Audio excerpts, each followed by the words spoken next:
नमस्कार, स्वागत है आपका दमदार समाचार लगातार में और मैं हूं जुबैर खान। करीब एक साल से अधिक वक्त के बाद आमने सामने बैठकर आज मंत्रालय की मीटिंग हुई। ये हाल ही में नए मंत्रियों के शामिल होने के बाद, नए मंत्रिमंडल के कार्यभार संभालने के बाद भी हो रहा है। ये बैठक पीएम नरेंद्र मोदी की अध्यक्षता में उनके 7 लोक कल्याण मार्ग स्थित आवास पर हुई, जिसमें केंद्रीय मंत्रिमंडल ने केंद्रीय सूचना पर ओबीसी के भीतर उप वर्गीकरण से जुड़े मुद्दों पर गौर करने के लिए संविधान के अनुच्छेद 340 के तहत गठित आयोग के कार्यकाल में 31 जुलाई 2021 से आगे 6 महीने के लिए और 31 जनवरी 2022 तक प्रभावी रहने वाले 11वें विस्तार को मंजूरी दी।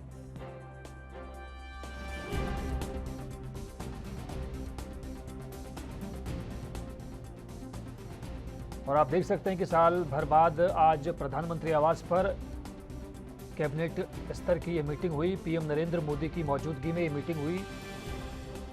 तमाम मंत्रालयों के कैबिनेट मंत्री इस मीटिंग में मौजूद रहे। प्रधानमंत्री आवास पर जुटी इस कैबिनेट में आने वाले कल के लिए, देश की प्रगति के लिए कई तरह की योजनाओं पर अमल करने की बात सामने आई।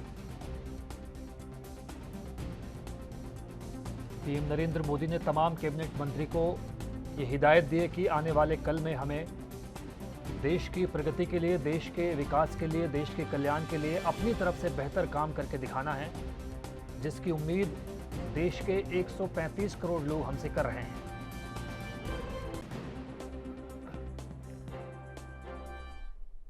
और आइए अब आपको सुनवाते हैं कि केंद्रीय मंत्री अनुराग ठाकुर ने आयुष मिशन आयोग के प्रचार प्रसार और आयुष से जुड़ी गतिविधियों को अमल में लाने के लिए क्या कुछ कहा। विषय जिस पर मैं आने वाला हूं, क्योंकि कोविड के टाइम पर आपने योगा का भी, काढ़े का भी, आयुष मंत्रालय की भी एक भूमिका देखी। देश विदेश में आयुष मंत्रालय के अंतर्गत की जाने वाले जो और कदम हैं, उनको और मजबूती कैसे मिले, इसके लिए आज निर्णय किया गया है कि नेशनल आयुष मिशन को वित्तीय वर्ष 2021-22 से लेकर 2025-26 तक जारी रखने का निर्णय किया गया है। नेशनल आयुष मिशन को 2021-22 से लेकर 2025-26 तक जारी रखने का निर्णय लिया गया है। इसके अंतर्गत कुल खर्च 4,607 करोड़ रुपया 5 वर्षों में किया जाएगा।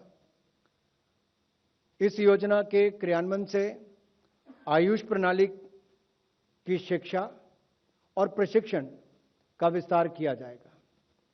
नागरिकों को आयुष प्रणाली के माध्यम से प्रिवेंटिव और प्रोमोटिव एस्पेक्ट्स और होलिस्टिक हेल्थ केयर का लाभ उपलब्ध कराया जाएगा। लाइफस्टाइल रिलेटेड हो, उसमें भी लोग उसकी मदद ले सकें, उसका भी बल मिलेगा। और इससे डिसीज बर्डन, यानी कि बीमारी का जो भार है, वो भी पूरे हेल्थ सिस्टम पर भी कम होगा, लोग स्वस्थ भी रहेंगे। और हमारे आयुष मंत्रालय के माध्यम से जो हमारी पद्धति है, जो कई हजार वर्षों से लगातार देश में चल रही है, उसको देश और विदेश में भी और लोकप्रिय किया। और आइए अब आपको सुनवाते हैं कि राजस्थान के स्वास्थ्य मंत्री डॉक्टर रघु शर्मा ने कोविड के नए वेरिएंट के बाबत क्या कुछ कहा। राजस्थान में तो वैसे तो कोविड की स्थिति बिल्कुल नियंत्रण में है। सरकार ने एसओपी में छूट दी है, वो इसलिए तो दी नहीं है कि आप बिल्कुल लापरवाह हो जाएं। सेकेंड वेव से पहले भी हम बार बार पूरे राजस्थान के लोगों को आगाह कर रहे थे कि आपने सावधानी छोड़ी और दुर्घटना घटेगी। डेल्टा और डेल्टा प्लस की तुलना में कप्पा वेरिएंट ये माइल्ड वेरिएंट है। 4 केसेस तो इसके अलवर में आए, 4 जयपुर में आए, 2 बाड़मेर में आए और 1 भीलवाड़ा में आया। कुल 11 केसेस राजस्थान में रिपोर्ट हुए हैं। हमने जीनोम सीक्वेंसिंग शुरू की एसएमएस हॉस्पिटल में, और हमारे जो वेरिएंट्स का पता लगाने के लिए टेस्टिंग चलती रहती है। तो कल परसों जो टेस्ट हुई है, उनकी रिपोर्ट आई, उसमें ये कप्पा वेरिएंट के 11 केसेस राजस्थान में पाए गए। कितना सा सीरियस है इसमें? ये माइल्ड है, जानलेवा नहीं है। और लक्षण तो इसमें भी वही आते हैं, उल्टी होना, खांसी होना, बुखार होना। तो ये जो लक्षण कोविड के हैं वही इसी में आते हैं। लेकिन जिस तरह से डेल्टा और डेल्टा प्लस डेंजरस है, ये उतना डेंजरस नहीं है, एसिम्प्टोमेटिक होता है। इसमें लक्षण कभी नजर आते हैं, कभी। जनसंख्या कानून को लेकर लगातार विपक्ष हमला कर रहा है। ऐसे में कांग्रेस के वरिष्ठ नेता दिग्विजय सिंह ने कहा है कि पढ़े लिखे लोगों के 2-3 से ज्यादा बच्चे कहां होते हैं। गरीबी इसका मुख्य कारण है। गरीबी मिटाओगे तो अपने आप जनसंख्या को नियंत्रित किया जा सकता है। मैंने तो 2000 में ही ये नीति बना दी थी, इन्हें तो 21 साल बाद समझ आ रहा है। और क्या कुछ उन्होंने कहा, आपको सुनवाते हैं। जो जनसंख्या नीति है,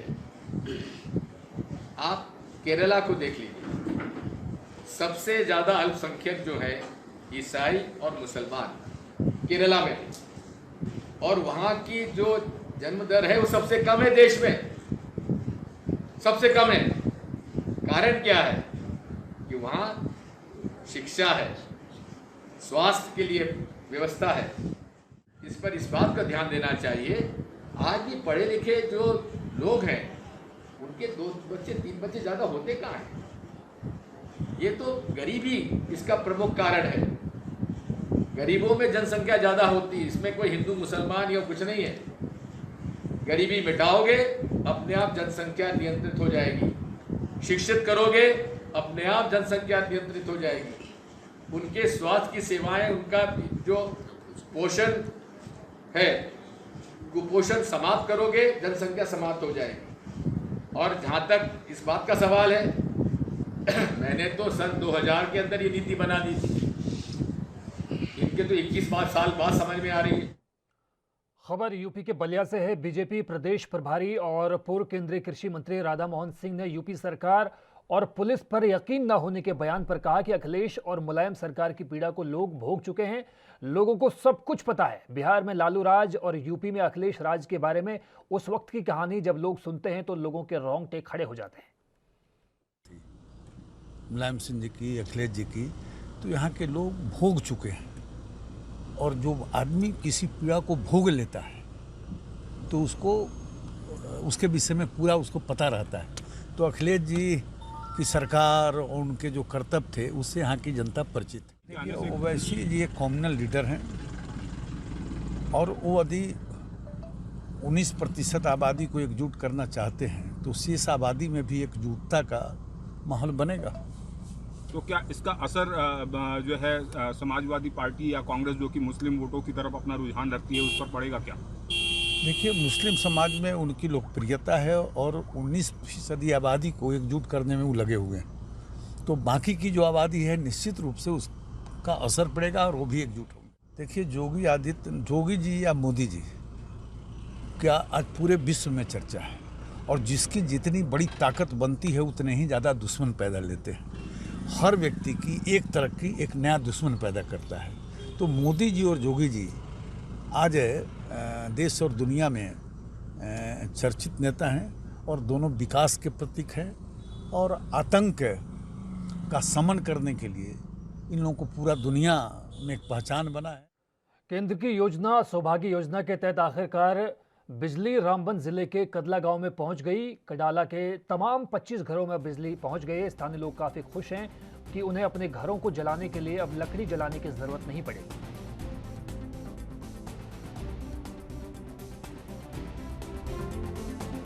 हमने पहली बार ये लाइट देखी है सर, तो इसलिए हम बहुत खुश हैं और सरकार का भी बहुत धन्यवाद करते हैं। हमें सौभाग्य स्कीम में ये लाइट मिली है सर हमें, और हमारे 25-26 घर हैं यहाँ कि जिनको ये लाइट मिली है इधर। और यहाँ पर बहुत गरीब लोग थे, यहाँ पर सभी गरीब लोग थे, मजदूर लोग थे, तो हमें बहुत यहाँ पर मुसीबतें उठानी पड़ती थी सर। यहाँ दिनी जलाते थे हम, तो हमारे बच्चे दिनी की लाइट पर हमें वो अपनी पढ़ाई करते थे। वो सर ये मतलब आज ही हमें लाइट देखी है, आज तक इस कड़ोले में लाइट नहीं आई थी। तो हम बोलते थे हमारे भी कहीं लाइट आती थी। हम इधर से जाते थे रामबन मतलब मोबाइल चार्ज करने के लिए, तो वहाँ भी कुल दुकानदार लगाना देते थे, नहीं लगाना देते थे, तो हम उधर से कई बार खाली भी आते थे। तो आज हमें ये जिंदगी भी ये लाइट आई है, मतलब आज ही जिंदगी भी हमें ये लाइट देखी है कड़ोले में। आज तक जिंदगी भी ये लाइट नहीं थी, और हमारे आसे पासे पहाड़ियों में लाइट चला गई थी। ये सौभाग्य योजना में आई है ये लाइट, तो हमें बहुत बहुत खुशी है। तो आप देख सकते हैं कि जम्मू कश्मीर के रामबन में बिजली आने से लोगों को काफ़ी खुशी मिली है। लोगों का कहना है कि सौभाग्य योजना के तहत उनके गांव में बिजली पहुंच चुकी है।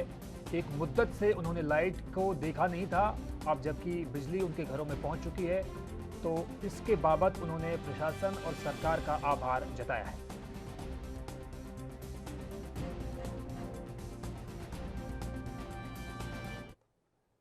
केंद्रीय मंत्री वीके सिंह ने गाजियाबाद के कलेक्ट्रेट में वैक्सीनेशन वैन को हरी झंडी दिखाकर रवाना किया। ये वैक्सीनेशन वैन एक एनजीओ द्वारा मुहैया करवाई गई है।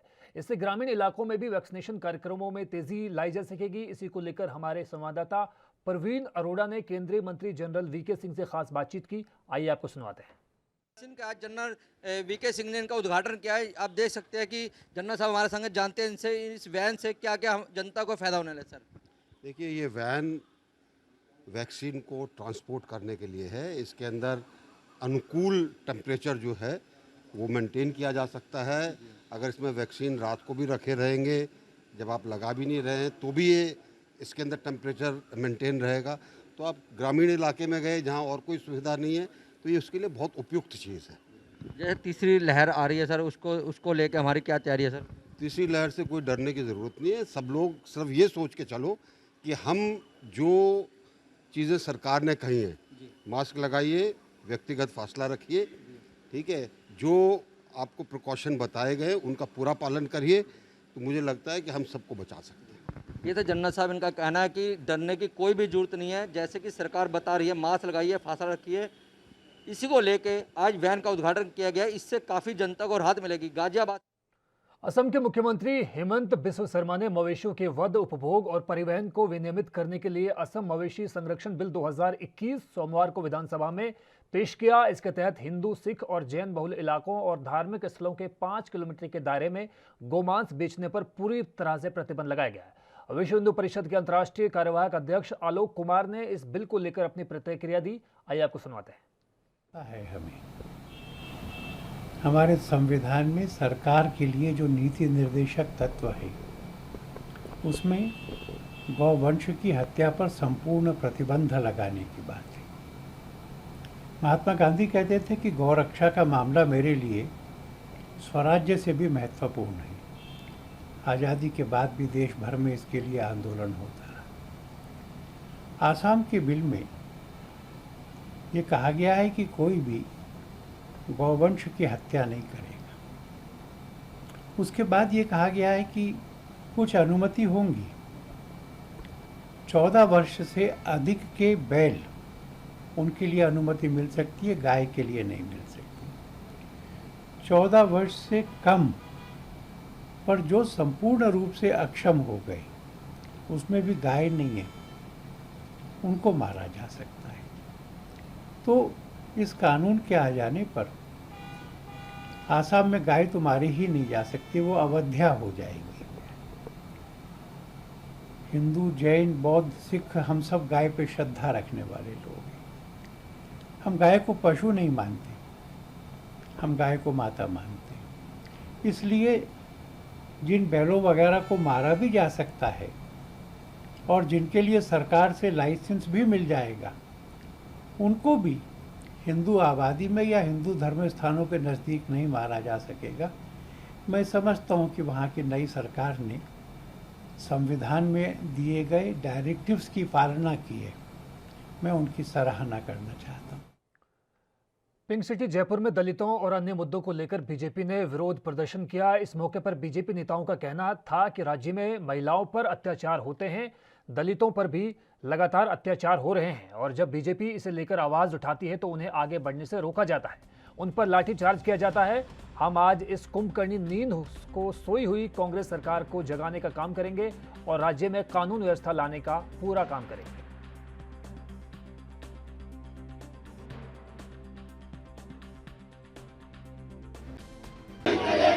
हम राज्यपाल महोदय ज्ञापन देने हमें मानते हैं कि 2.5 साल के शासन के बाद तय हो चुका है। राजस्थान में सरकार नाम की 18 महीने से मुख्यमंत्री दलितों पर अत्याचार होते हैं, उसकी मांग लेकर के युवा सड़क पर आता है तो लाठीचार्ज की जाती है। भारतीय जनता पार्टी का डेलीगेशन एक सांसद के नेतृत्व में जाता है। कहा जाता है धारा 144 में 3 सदस्य, उन 3 सदस्यों को रोकना निश्चित रूप से सरकार की हठधर्मिता है। धारा 44 का उल्लंघन 3 से नहीं होता है। हम आज इस सोई हुई कुंभकर्णी नींद में सोई हुई सरकार को जगाने के लिए, झकझोरने के लिए, हिलाने के लिए आए। सरकार जागे, नहीं तो सरकार को जमीन पर लाएंगे। करेंगे और राजस्थान में कानून का शासन करेंगे। कानून थाने और चौकी नीलाम हो रहे हैं।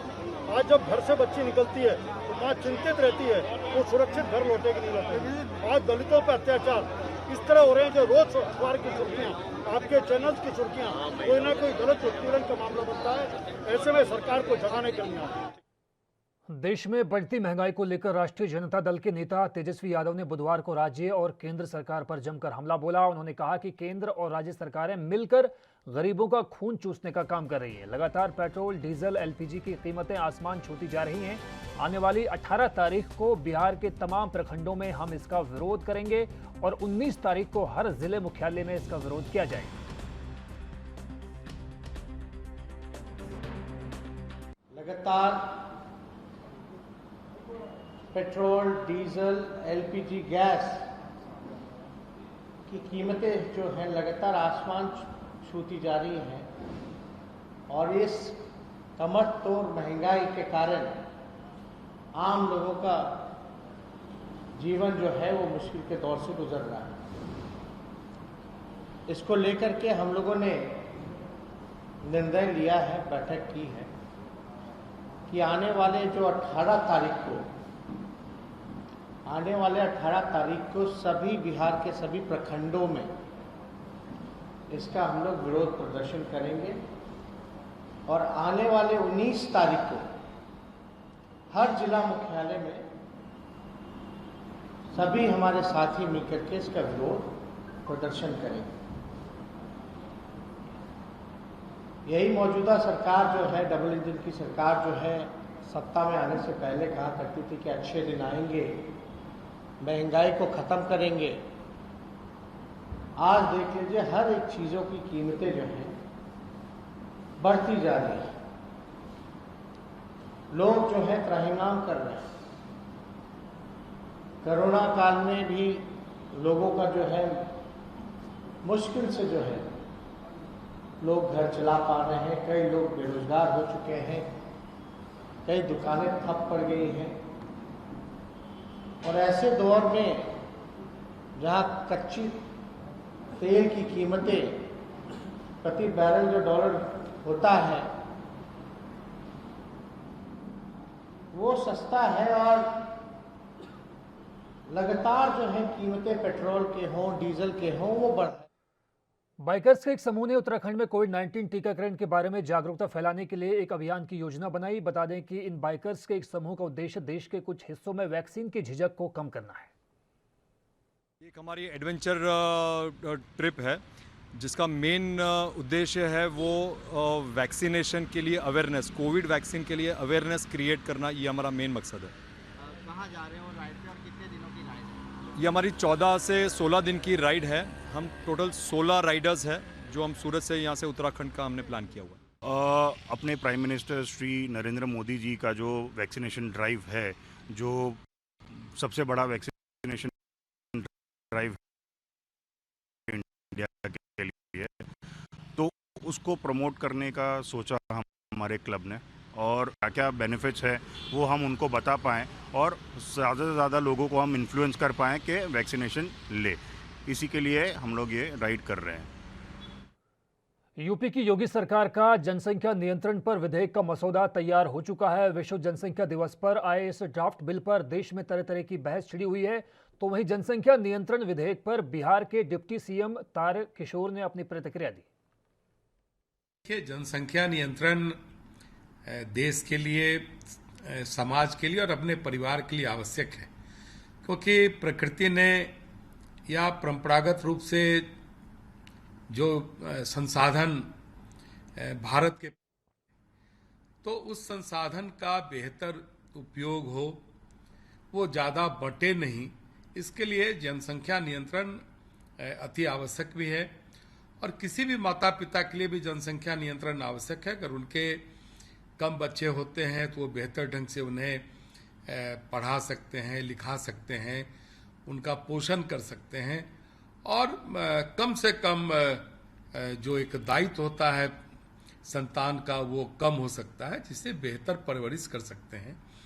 और इसके लिए क्या क्या कि माता पिता दोनों को सजग होना पड़ेगा और यह आवश्यक भी है माननीय मुख्यमंत्री जी ने भी कल इस पर अपना बयान दिया है। माननीय उप मुख्यमंत्री बहन रेणु देवी ने भी अपना बयान दिया है। लेकिन मेरा पिता दोनों सजग हों और यह सजगता परिवार के लिए। देश के कई राज्यों में इस वक्त लोग मौसम की मार झेल रहे हैं, तो वहीं सीमाओं की सुरक्षा में तैनात जवानों के लिए भी बारिश का मौसम कई तरह की समस्याएं लेकर आया है। बुधवार को अरुणाचल प्रदेश में खराब मौसम की वजह से भारतीय सेना के जवानों को लेकर जा रहा एक वाहन दुर्घटनाग्रस्त हो गया। इस हादसे में एक जवान की मौत हो गई, जबकि 7 जवान गंभीर रूप से घायल बताए गए हैं। जानकारी के मुताबिक यह हादसा अरुणाचल प्रदेश के पंगो और पलसी के बीच खराब मौसम की वजह से हुआ। इस हादसे के बाद आईटीबीपी के जवान तुरंत मदद के लिए पहुंच गए और घायल जवानों को आईटीबीपी के नजदीकी अस्पताल पहुंचाया गया। इस दौरान कम घायल हुए जवानों का मौके पर ही उपचार किया गया।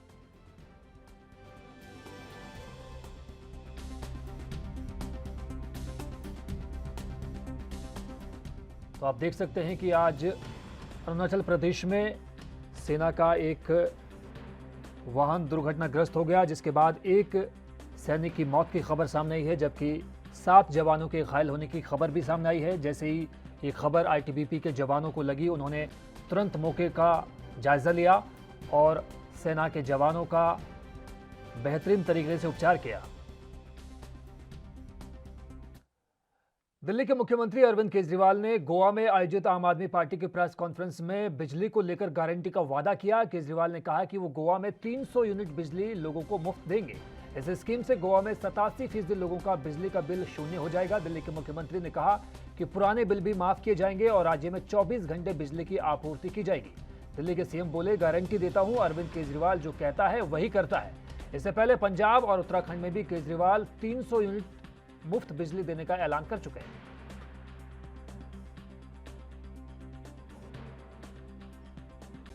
Goa wants change. Goa wants clean politics. Goa के लोगों की डिमांड पे आज बिजली के क्षेत्र में मैं अपनी पहली गारंटी देने आया हूं। मेरी गारंटी का मतलब है कि आम आदमी पार्टी इसको करेगी। हमारा ये चुनावी वादा नहीं है जिसको चुनाव के बाद दूसरी पार्टी वाले कहते हैं अरे ये तो हमारा चुनावी जुमला था। हमारा चुनावी जुमला नहीं है। केजरीवाल जो कहता है वो करता है। हम जो कहते हैं वो करते हैं। तो ये मेरी गारंटी है। तो बिजली के क्षेत्र में मैं आज 4 गारंटी देके जा रहा हूं। सबसे पहली गारंटी, हर परिवार को हर महीने 300 यूनिट बिजली तक मुफ्त दिया जाएगा। Once this announcement is implemented, 87% of Goa will start getting zero electricity bill. पुराने सारे बिल माफ किए जाएंगे। तीसरी बात की गारंटी, 24 घंटे बिजली देंगे, नो पावर कट। किसान एक बेचारा सबसे गरीब आदमी है, उसको फ्री बिजली दी जाएगी। खेती के लिए किसानों को फ्री बिजली दी जाएगी। मुझे बहुत खुशी होती है आज आम आदमी पार्टी इतना अच्छा काम कर रही है कि हमारे विपक्षी पार्टियां भी हमारी तारीफ करती हैं, विपक्षी नेता भी हमारी तारीफ करते हैं। So one feels encouraged about it. Bharat की सर्वकालिक महान शटलरों की लिस्ट बनेगी तो उसमें एक पीवी सिंधु का नाम भी हमेशा शामिल किया जाएगा। साल 2009 के बाद से एक लंबा सफर बैडमिंटन खेल की दुनिया में उन्होंने तय किया, लेकिन अपनी कड़ी मेहनत के दम पर उन्होंने पहाड़ों को चीरते हुए अपना नाम कमाया। अपना ही नहीं बल्कि देश का नाम भी रोशन किया। पीवी सिंधु कड़ी मेहनत और समर्पण की वजह से ही सफलता की सीढ़ियों को लगातार चढ़ रही हैं। आइए सुनवाते हैं आपको पीवी सिंधु को, जो टोक्यो ओलंपिक को लेकर खासी उत्साहित है। I'm really excited and I'm looking forward because it's just 9 days away and we waited for a very long time now. And unfortunately last year was supposed to happen, but due to this pandemic, it got postponed and now we finally here where we'll be leaving on Saturday. So yes, preparations wise, everything are going on well. I'm prepared and I'm all set. So it's just that I need to give my best and play my game. Punjab के गुरदासपुर के गांव चाहल कलां के रहने वाले नौजवान सिमरनजीत सिंह की Japan के Tokyo में होने जा रहे ओलंपिक गेम्स में सिलेक्शन हुआ है। बता दें कि सिमरनजीत भारत की हॉकी टीम के लिए खेल रहे हैं। वहीं सिमरन को ओलंपिक के लिए चुने जाने पर सारा गांव उन्हें दुआएं दे रहा है। इस मौके पर परिजनों के साथ ही कोच और परिजनों ने भी खुशी जताई। एक ओलंपिक टीम ਦੇ ਵਿੱਚ ਸਿਲੈਕਟ ਹੋਇਆ, ਪਿੰਡ ਚਾਲ ਕਲਾਂ ਨੂੰ ਬਿਲੋਂਗ ਕਰਦਾ ਉਹ, ਤੇ ਸ਼ੁਰੂ ਤੋਂ ਹੀ ਉਹਨੂੰ ਬਚਪਨ ਤੋਂ ਹੀ ਹਾਕੀ ਦਾ ਬਹੁਤ ਸ਼ੌਂਕ ਸੀ, ਇੱਥੇ ਹੀ ਖੇਡਦਾ ਸੀ। ਉਸ ਤੋਂ ਬਾਅਦ ਚੀਮਾ ਅਕੈਡਮੀ ਵਿੱਚ ਉਸਨੇ ਦਾਖਲਾ ਲਿਆ, ਉੱਥੇ ਵੀ ਉਹਦਾ ਬਹੁਤ ਹੀ ਵਧੀਆ ਟੈਲੈਂਟ ਸੀਗਾ। ਟੈਲੈਂਟ ਦੇ ਨਾਲ ਨਾਲ ਐਜ ਉਹ ਇੱਕ ਮੈਨ ਬਹੁਤ ਵਧੀਆ ਸੀਗਾ। ਉਸ ਤੋਂ ਬਾਅਦ ਉਹ ਹੌਲੀ ਹੌਲੀ ਟੂਰਨਾਮੈਂਟ ਹੋਇਆ ਕੇਜੀ ਸਿੰਘ ਬਾਬੂ ਨਖਲਊ, ਉੱਥੇ ਖੇਡਣ ਗਏ ਆਪਾਂ, ਸਾਡਾ ਫਾਈਨਲ ਨਖਲਊ ਦੇ ਨਾਲ ਸੀਗਾ ਤੇ ਉੱਥੇ ਬਹੁਤ ਹੀ ਵਧੀਆ ਖੇਡਿਆ, ਟੂਰਨਾਮੈਂਟ ਦਾ ਬੈਸਟ ਪਲੇਅਰ ਨਿਕਲਿਆ। ਉੱਥੇ ਜਮਨ ਲਾਲ ਸ਼ਰਮਾ ਸੀਗਾ, ਇੰਡੀਆ ਹਾਕੀ ਦੇ ਉਹ IHF ਇੰਡੀਆ ਹਾਕੀ ਦੇ ਪ੍ਰਧਾਨ ਸੀਗੇ। ਉਹਨਾਂ ਨੇ ਖੁਦ ਮੈਨੂੰ ਆਵਾਜ਼ ਮਾਰੀ ਵੀ ਜਿਹੜੇ ਬਟਾਲੇ ਟੀਮ ਦੇ ਕੋਚ ਆ ਚੀਮਾ ਹਾਕੀ ਅਕੈਡਮੀ ਦੇ, ਉਹ ਮੇਰੇ ਕੋਲ ਆਓ। ਮੈਂ ਗਿਆ, ਉਹਨਾਂ ਨੇ ਮੈਨੂੰ ਸੱਦ ਕੇ ਇਹੋ ਕਿਹਾ ਵੀ ਇਹ ਬੱਚਾ ਬਹੁਤ ਹੋਣਹਾਰ ਆ, ਆਉਣ ਵਾਲੇ ਟਾਈਮ ਦੇ ਵਿੱਚ ਇਹ ਇੰਡੀਆ ਜ਼ਰੂਰ ਖੇਡੂਗਾ, ਓਲੰਪੀਅਨ ਬਣੂਗਾ। ਉਹ ਅੱਜ ਉਹ ਦਿਨ ਆ ਗਿਆ ਸਾਡੇ ਵਾਸਤੇ। ਉਹ ਪਲੇਅਰ ਨੇ ਸਾਨੂੰ ਇੱਕ ਖੇਡ ਕੇ ਦੱਸਿਆ ਆਪਣਾ ਵਧੀਆ ਹੁਨਰ ਜਿਹੜਾ ਉਹ ग्राउंड ਦੇ ਵਿੱਚ ਦਿਖਾਇਆ ਤੇ ਅੱਜ ओलंपिक टीम ਦੇ ਵਿੱਚ ਉਹ ਸਿਲੈਕਟ ਹੋਇਆ। पाकिस्तान के उत्तरी राज्य खैबर पख्तूनख्वा में एक बस में बम धमाका हुआ जिसमें 13 लोगों की मौत की खबर सामने आई है। आपको बता दें कि मरने वालों में चीन के भी 9 नागरिक शामिल बताए गए हैं। ये तमाम लोग इंजीनियर थे जो चाइना पाकिस्तान इकोनॉमिक कॉरिडोर से जुड़े एक प्रोजेक्ट के लिए काम कर रहे थे। इसके अलावा एक पाकिस्तानी सैनिक की भी मौत हुई है। रॉयटर्स की रिपोर्ट के मुताबिक बुधवार को ये बस को निशाना बनाते हुए आतंकियों ने धमाका किया। हालांकि अभी ये स्पष्ट नहीं है कि विस्फोटक रोड पर कहीं रखा गया था या फिर बस में ही बम प्लांट किया गया था। पाकिस्तान के एक सरकारी अधिकारी ने नाम उजागर न करने की शर्त पर रॉयटर्स को बताया कि बम धमाके के बाद बस एक गहरे नाले में जा गिरी जिसके चलते बड़े पैमाने पर नुकसान हुआ।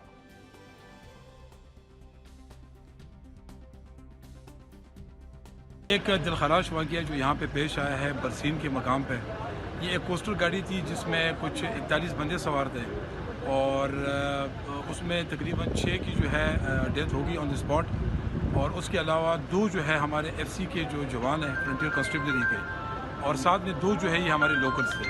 तो ये जो टोटल कैजुअल्टीज़ यहाँ पे हुई है ये है कोई 10 बंदे और अभी तक इसकी तहकीकात जारी है कि इसकी असल वजह क्या थी।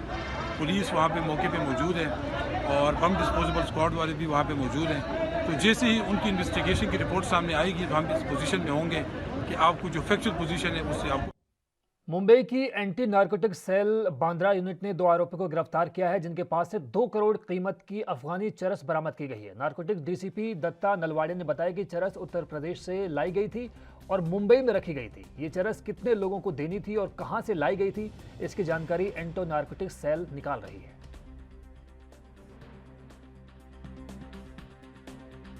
मुंबई के anti narcotic cell Bandra unit ने 2 ऐसे आरोपियों को गिरफ्तार किया है जिनके पास से 2 किलो 225 ग्राम अफगानी चरस बरामद की गई है जिसकी मार्केट में कीमत करीब 1 करोड़ रुपए बताई गई है। DCP दत्ता नलवाड़े का कहना है कि यह चरस उत्तर प्रदेश से लाई गई थी और मुंबई में सप्लाई के उद्देश्य से लाई गई थी।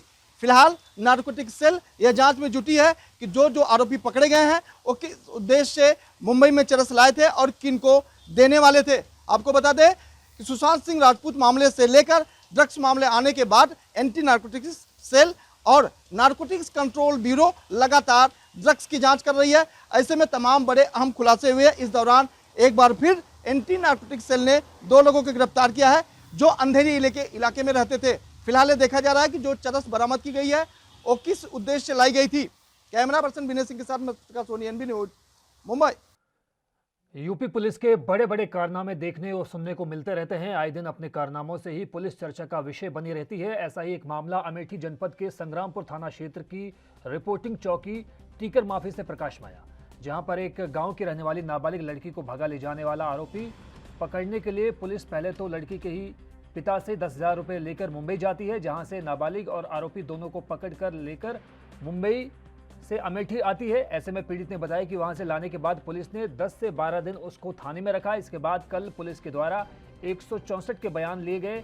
लड़की को लेकर सुल्तानपुर लाया गया, जहां से वापस आने के बाद लड़की को भगाने का आरोपी पुलिस अभिरक्षक से फरार हो गया। हालांकि जिले के संग्रामपुर पुलिस के द्वारा लगातार सच्चाई को दबाने की कोशिश के साथ साथ इस तरह की घटना से इनकार किया जा रहा है, लेकिन नाबालिग के पिता द्वारा दरोगा से बातचीत करते हुए वीडियो वायरल होने के बाद हड़कंप मचा हुआ है।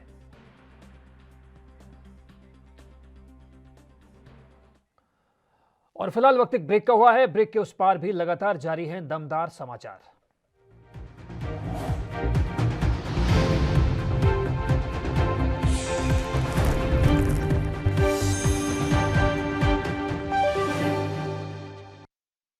तो ब्रेक के बाद स्वागत है आपका। खबर यूपी के मैनपुरी से है, जहां बिछुआ थाना क्षेत्र में एक लड़की के साथ अपहरण कर दुष्कर्म का सनसनीखेज मामला सामने आया है। पीड़िता का आरोप है कि 3 लड़कों ने उसका अपहरण कर सामूहिक दुष्कर्म की वारदात को अंजाम दिया और उसको अर्धनग्न हालत में खेतों में ही फेंक दिया, जिसका वीडियो भी सामने आया है। पुलिस ने संबंधित धाराओं में मुकदमा दर्ज कर एक व्यक्ति की गिरफ्तारी की है, जबकि मामले में 2 अभियुक्त अभी भी फरार हैं। पुलिस ने पीड़िता के 164 के बयान दर्ज कर आगे की कार्रवाई शुरू की है।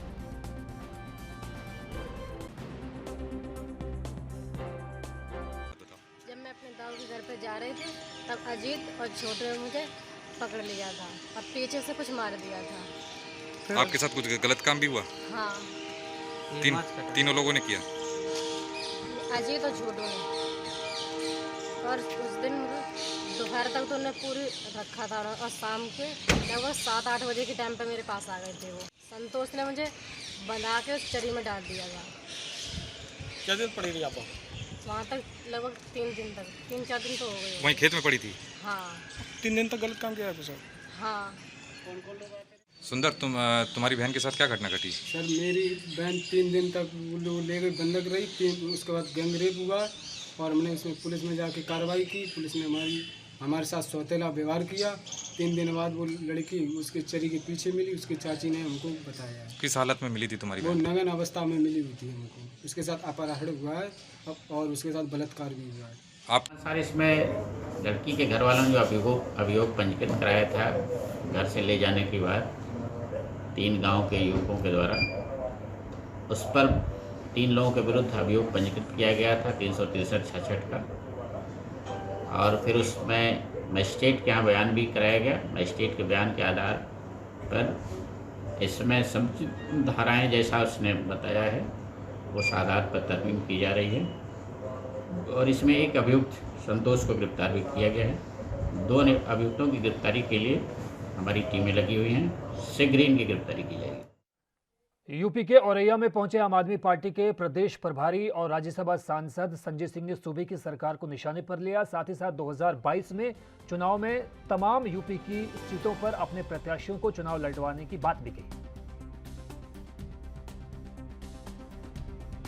आज औरैया में आम आदमी पार्टी के राज्यसभा सांसद संजय सिंह का औरैया में दौरा हुआ। वहीं उनके कार्यकर्ताओं ने आज उनका जबरदस्त स्वागत किया है और उन्होंने प्रेस वार्ता के दौरान आज भाजपा पर उनने जमकर निशाना साधा है। उन्होंने जनसंख्या कानून पर भी कहा है कि सांसद और विधायक पर भी यही नियम होना चाहिए। शिवम मॉनसून के आगमन के दूसरे दिन दिल्ली एनसीआर में हुई झमाझम बारिश ने जहां एक और गर्मी और उमस से राहत दी, तो वहीं कई जगहों पर जलभराव के चलते सड़कें तालाबों में तब्दील होती नजर आई। दरअसल दिल्ली एनसीआर में बुधवार दिन में भी जमकर बारिश हुई, जिसके बाद सड़कें तालाब और नालों में तब्दील हो गई। दिल्ली और एनसीआर के कई इलाकों में कई फीट तक पानी से भरी सड़कों की तस्वीरें इंटरनेट पर वायरल हो गई। अब भी कई इलाकों में रुक रुक कर बारिश जारी है।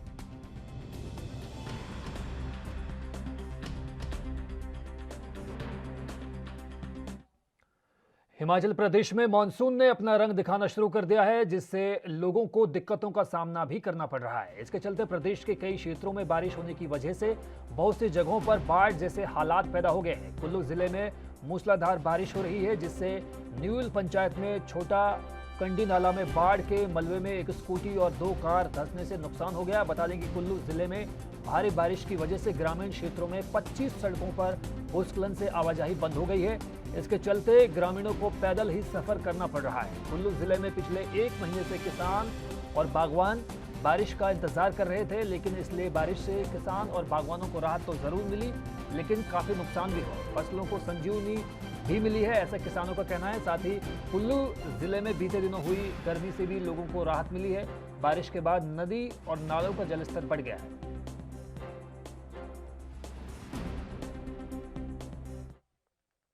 पंजाब में गुरदासपुर जिले के बटाला में बढ़ती महंगाई के विरोध में किसानों ने बटाला जालंधर राष्ट्रीय राजमार्ग पर यातायात रोककर सरकार के खिलाफ जमकर नारेबाजी की। धरने में कांग्रेस पार्षद भी मौजूद थे। इस मौके पर किसानों का कहना था कि महंगाई इतनी बढ़ गई है कि घर चलाना बेहद मुश्किल हो गया है। पेट्रोल, डीजल, रसोई गैस सिलेंडर और घरेलू राशन के दाम आसमान छू रहे हैं। महंगाई पर सरकार का कोई काबू नहीं है, जिससे उन्हें विरोध करने के लिए मजबूर होना पड़ रहा है। उन्होंने कहा कि आने वाले वक्त में जनता इन्हें जरूर सबक सिखाएगी।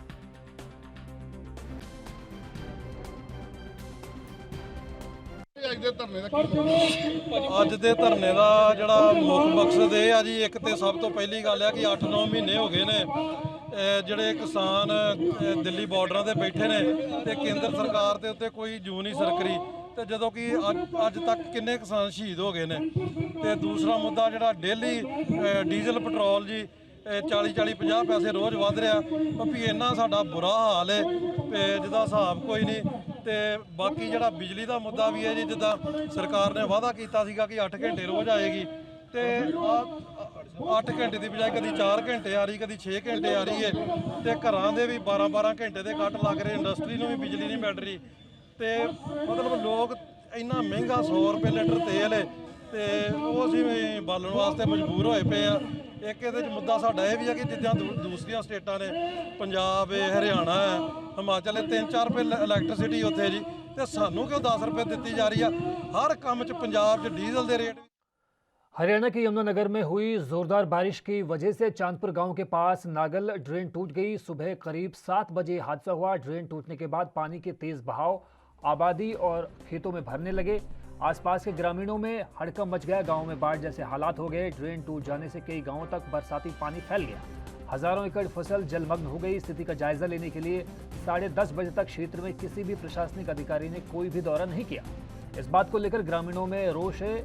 ड्रेन टूट जाने के बाद पानी का बहाव इतना तेज था कि इस दिशा में पानी बह रहा था, वहां पर लोग जाने से भी घबरा रहे थे। उसी दिशा में तबाही मच रही थी। दर्जन भर गांव के किसानों को भारी नुकसान हुआ है। उन्हें इस बात का अंदाजा नहीं था कि पहली बारिश में भी ड्रेन टूट जाएगी। खेतों के साथ साथ आबादी में भी पानी घुस गया।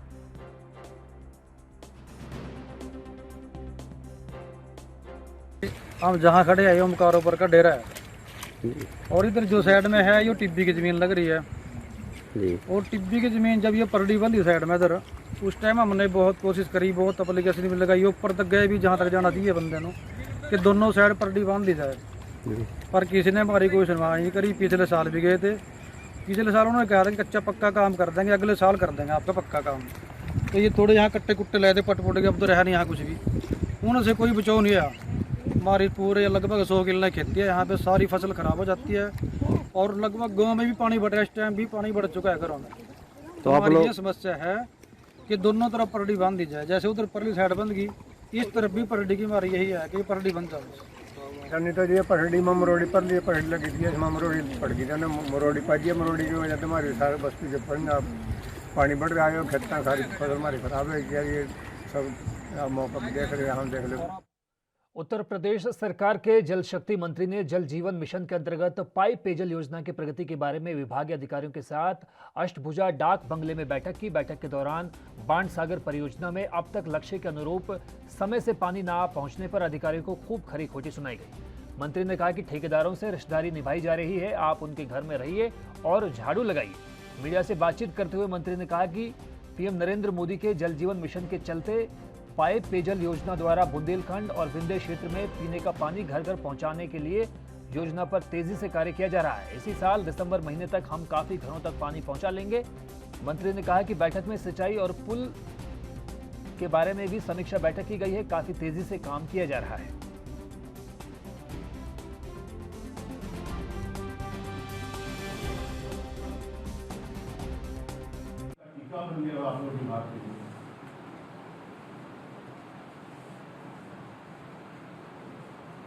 जितने दिन हो गया अभी तक पानी नहीं पहुंचा वहाँ पे। बाढ़ सागर के अभी जितने काम थे वो सब पूरे नहीं हुए। केवल ठेकेदारों से रिश्तेदारी निभाई आपने। कॉन्ट्रेक्टर्स के घर चले जाइए, उसी की नौकरी करिए, उसके झाड़ू लगाइए उसके घर पे जाकर।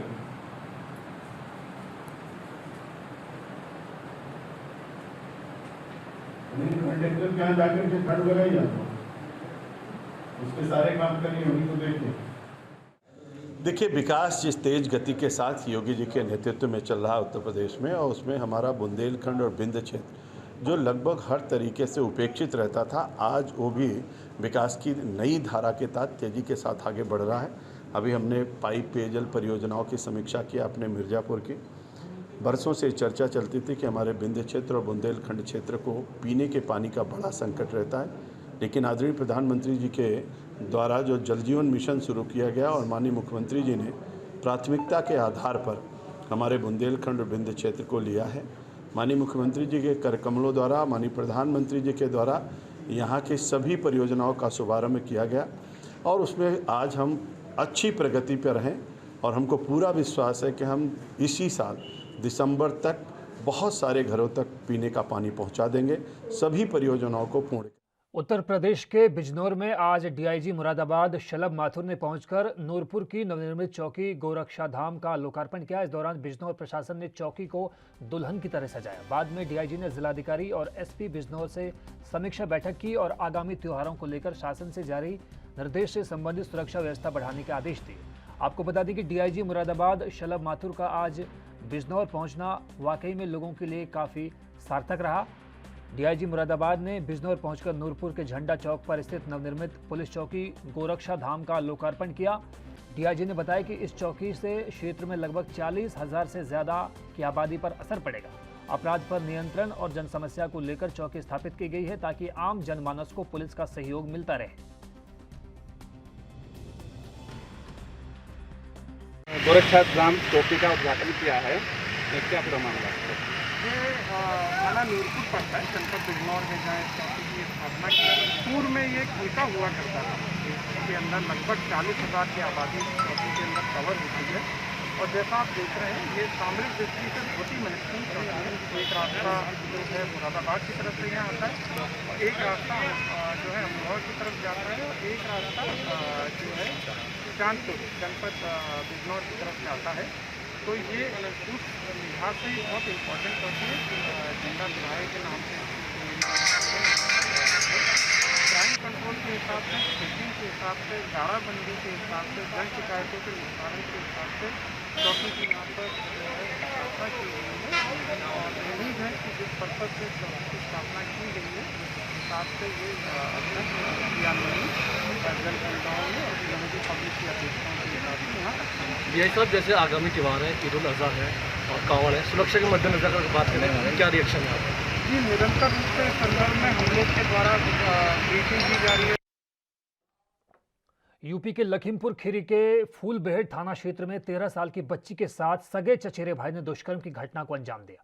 आपको बता दें कि 13 साल की मासूम अपने घर के आंगन में सो रही थी। उसी वक्त आरोपी चचेरा भाई ने उसे उठा लिया और एकांत में ले गया और उसके साथ दुष्कर्म की घटना को अंजाम दिया।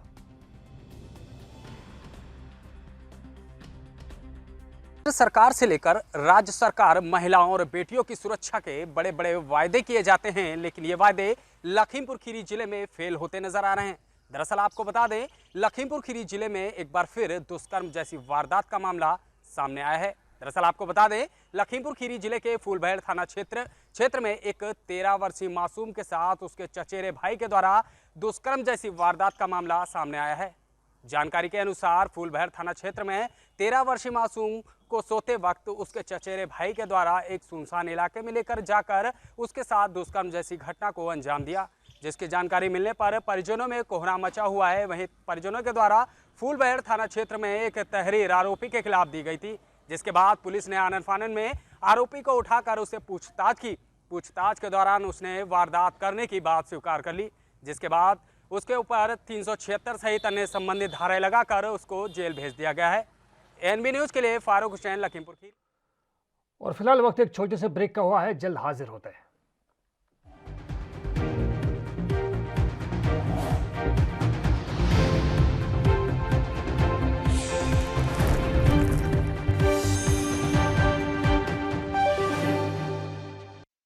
तो ब्रेक के बाद स्वागत है आपका। दमदार समाचार लगातार में पंजाब में होशियारपुर जिला सेंट्रल जेल एक बार फिर से सवालों के घेरे में है।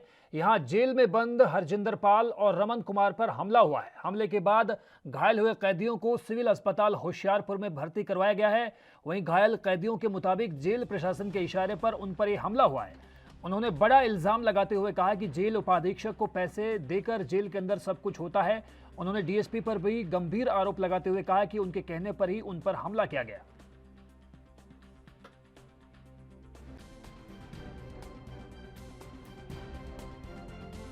मैं सुता पिया सवेरे जी, मैनू आके सुते नूं पै गए जी ये लम्मे पे नूं ते सारा रोल डिप्टी का जी हरभजन सिंह। हाँ जी, उन्होंने पहले भी एप्लीकेशन दी हुई जी यही कि सानू पै जाना, इन्हें महीना एक बंद रहे, साडा रिकॉर्ड खिला लो भावें उत्थे जाके, तो इन्होंने सानू आके जी सब यकदम ही पै गए, आ गए सवेरे ही तड़के ही सानू 7 बजे। ਕਿਹੜੇ ਕੇਸ 'ਚ ਤੁਸੀਂ 300 ਭਾਜੀ ਇਸ ਕੇਸ ਦੇ ਵਿੱਚੋਂ 307 ਚ ਜੀ। ਕਿੰਨੀ ਦੇਰ ਹੋ ਗਈ?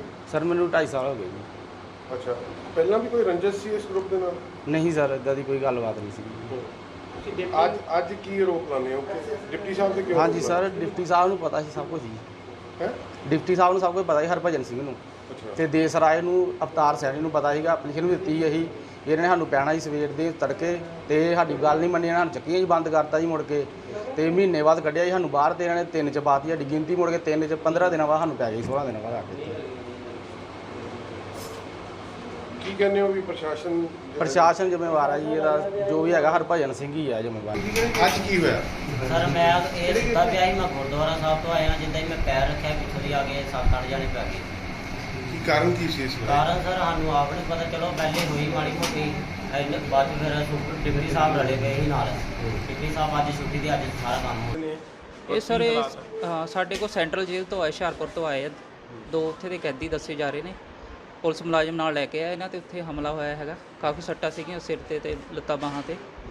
ਹਾਂ, ਅਸੀਂ ਇੰਜੈਕਸ਼ਨ ਵਗੈਰਾ ਟਾਂਕੇ ਵਗੈਰਾ ਲਗਾ ਦਿੱਤੇ, ਦਾਖਲ ਕਰ ਲਏ ਆ, ਪਰਚੇ ਦੀ ਕਾਰਵਾਈ ਵੀ ਕਰ ਦਿੱਤੀ ਹੈਗੀ ਆ, ਸਾਡੇ ਕੋਲ ਦਾਖਲ ਨੇ ਇਹ। ਫਿਲਹਾਲ ਹਾਲਾਤ ਕੀ ਹੈ? ਫਿਲਹਾਲ ਅਸੀਂ ਦਾਖਲ ਕੀਤੇ ਆ, ਸਟੇਬਲ ਨੇ, पर अंडर ऑब्जर्वेशन रखेंगे क्योंकि यूपी के बाराबंकी जिला मुख्यालय स्थित जिले के ट्रॉमा सेंटर में मेडिकल स्टाफ और इमरजेंसी के डॉक्टरों की मनमानी इस कदर बढ़ गई है कि जिला अस्पताल में बेड खाली होने के बावजूद भी ट्रॉमा सेंटर के बाहर बैठे गंभीर घायल 2 मरीजों को एडमिट नहीं किया जा रहा। सरकार लगातार गरीबों की बेहतर इलाज के लिए करोड़ों रुपए खर्च कर रही है, लेकिन स्वास्थ्य विभाग इस कदर लोगों के इलाज में लापरवाही बरत रहा है, इसकी ताज़ा बानगी हमारे सामने देखने को मिली।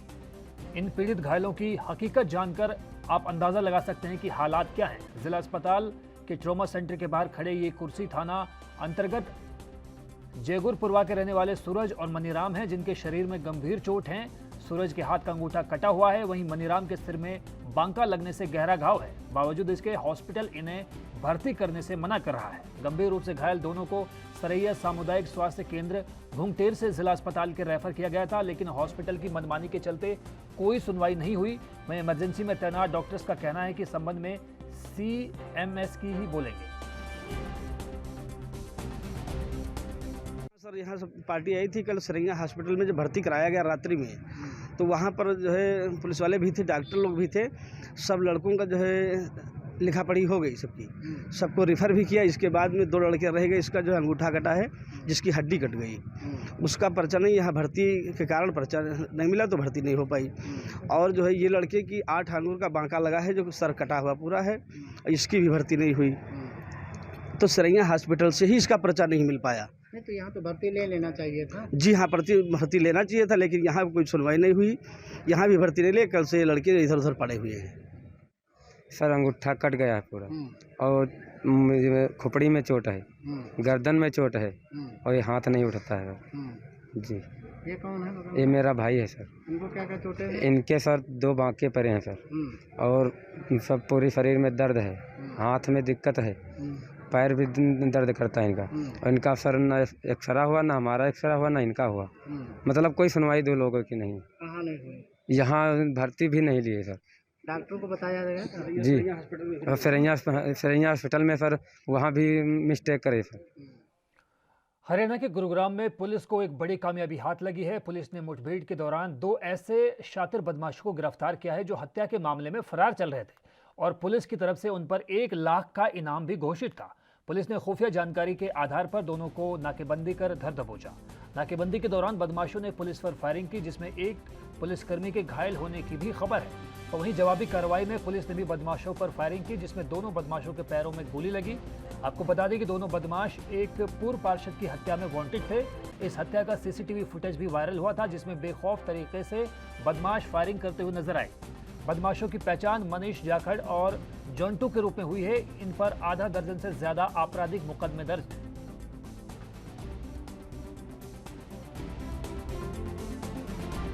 क्राइम टीम सेक्टर 39 को सब इंस्पेक्टर राजकुमार के नेतृत्व में काम करते हुए ये सूचना मिली कि जो मई महीने में सदर थाने के इलाके में इस्लामपुर में एक पीजी संचालक की गोली मार के हत्या की गई थी। उसके जो इनामी बदमाश हैं उसमें जो शामिल हैं जॉन्टू और मनीष, दोनों गुड़गांव में घूम रहे हैं और उनको अगर हम नाकाबंदी करें तो वो काबू आ सकते हैं। जिसकी इन्फॉर्मेशन स्टिक होने पे उन्होंने नाकाबंदी की और उस नाकाबंदी पे जब ही वो उनको रोकने का प्रयास किया तो उन्होंने पुलिस के ऊपर मोटरसाइकिल चढ़ाने की कोशिश की, जिस पे वो सवार थे और पुलिस पे फायर कर दिया। बचाव में पुलिस ने भी फायर किया तो हमारे एक सिपाही को भी उसमें गोली लगी है और जो मोटरसाइकिल सवार दोनों बदमाश थे जॉन्टू और मनीष, उनको भी पैरों में गोलियां लगी हैं और उसके बाद उनको काबू किया गया। काबू करने के बाद उनसे एक मोटरसाइकिल, एक पिस्टल और एक कट्टा बरामद किया गया और एक जिंदा कारतूस भी मिले हैं और खाली खोल भी वहाँ पे मिले हैं। और पुलिस ने जो फायर किया था उसके भी हमने इसके संबंध में केस रजिस्टर करके 307 के तहत और आगे की इन्वेस्टिगेशन की जा रही है। ये जो दोनों बदमाश थे इन पे 1-1 लाख रुपए के इनाम थे, मोस्ट वांटेड थे ये हमारी पुलिस से, तो हमने इसलिए 2 महीने से मुंबई में एटीएम मशीन से रुपए डिपॉजिट करने आए सीनियर सिटीजन्स को गुमराह कर एटीएम से रुपए वापस निकालने वाले गैंग को कुरार पुलिस ने गिरफ्तार किया है। ये गैंग कार से आता था और इलाके में रेकी कर निशाना बनाता था।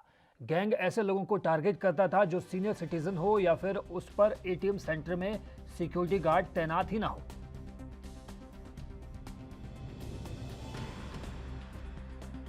एटीएम में पैसे डालने आए सीनियर सिटीजन या फिर एटीएम की जानकारी न रखने वाले शख्स को मदद के नाम पर पैसे लूटने वाले गिरोह का खुलासा कुरार पुलिस ने किया है। ऐसे में इस पूरी जानकारी के साथ हमारे साथ उपस्थित हैं प्रकाश वेले जी, जो जानकारी देंगे कि किस तरह से पूरा ये गैंग काम करता था और अब तक कितने लोगों को इस तरह की धोखाधड़ी दे चुका है। सर बताइए। 7 जुलाई को एक 60 साल का एक बुजुर्ग आदमी bank of India ATM machine है वहाँ पे अपना AK वैद्य रोड पे और दिंडोशी डेपो के बाजू में, वहाँ पे गए थे तो एक अनजान आदमी वहाँ पे आ गया और उनको बोला कि मैं आपको पैसे भरने में मदद करता हूँ।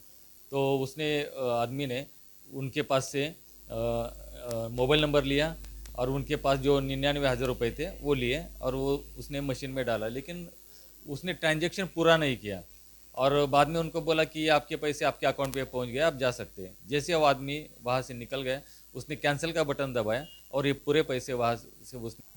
तो जय तो पूरे मामले में 3 लोगों का नाम सामने आया है जिसमें एक गिरोह चलाते थे। फिलहाल 2 लोगों की गिरफ्तारी हुई है। इन दोनों का काम था कि सबसे पहले सुबह उठते थे और पूरे इलाके की रेकी करते थे। रेकी करने के बाद जिन एटीएम में सीसीटीवी कैमरे न लगे हों या सिक्योरिटी गार्ड न लगे हों उनको टारगेट करते थे।